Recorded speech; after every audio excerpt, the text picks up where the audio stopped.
It really gave the military and the police to be ruthless.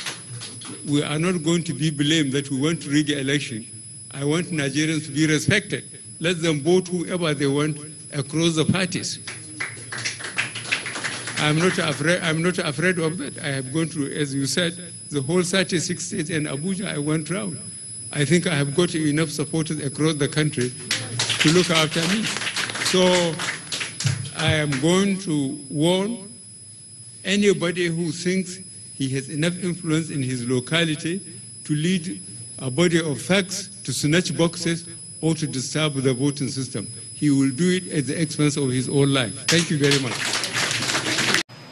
With all his observations as a result of what he went through, or what we went through as members of this party, I had to leave my immediate constituency and come back to Abuja immediately because I was told of the decision of INEC about 4:35 in the morning. The way the security and other protocols mobilize people ahead and leave them behind when I'm moving, all the same, I had to just tell them I'm leaving, and I left. And I think my statement at the airport, I think said it all. And I don't want to go into too many details.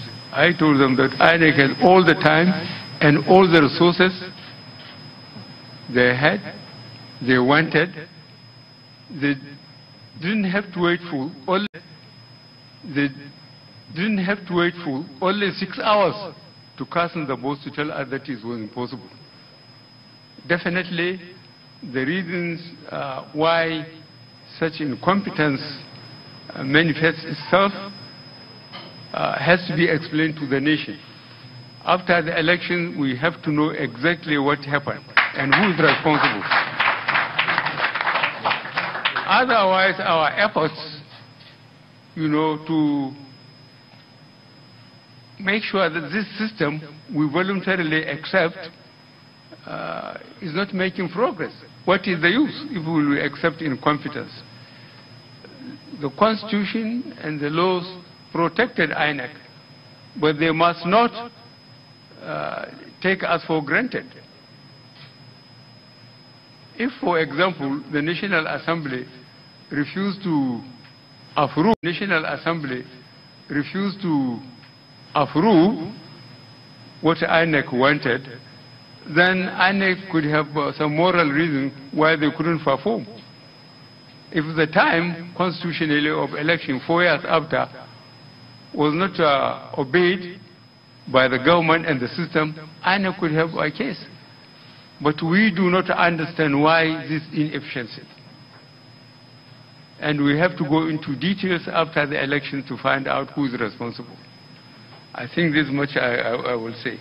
I thank the party. I thank the organizers of the party. That was why we sat at the party's level and decided that we must have committed members of the parties in all constituencies to be our agents.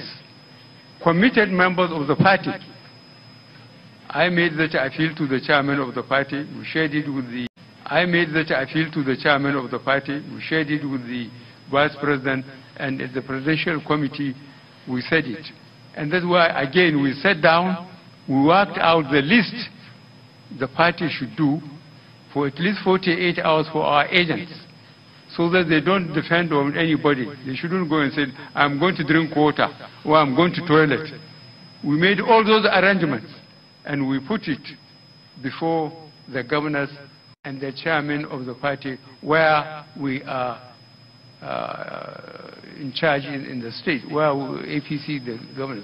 Where APC is not the governor, or hasn't got the government, the chairman of the party and the acting and the gubernatorial candidate of the party were given that responsibility. And I am satisfied this instruction has been passed down. So please, between now and Thursday, we have so much. To do. And I think we should again go back on our loyal, committed people in all constituencies, so that if anything happens, we have nobody to blame.